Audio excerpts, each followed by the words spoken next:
16 000 m², c'est la surface totale de plancher chauffant installée sur ce chantier de logement collectif.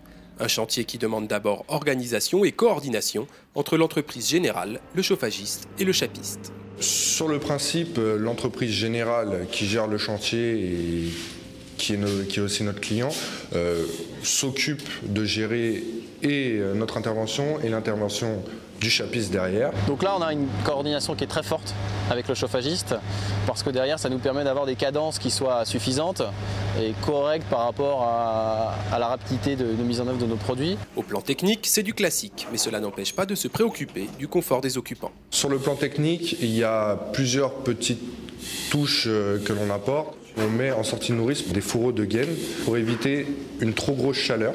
On pose dans un système d'escargot, donc un tube aller à côté d'un tube retour pour éviter d'avoir une partie beaucoup plus chaude et une autre partie beaucoup plus froide dans la pièce. La phase préparatoire, elle, contribue à faciliter le travail.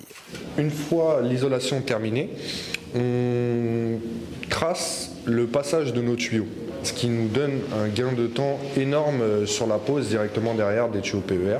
Et lorsqu'un étage est terminé, 48 heures avant l'intervention des chapistes, on met sous pression, on laisse en pression le temps du coulage et même après, car on ne sait jamais s'il y a un percement ou quoi que ce soit, on arrive directement à le voir et pouvoir réparer directement. Ensuite, le chapiste prend le relais et réceptionne le support.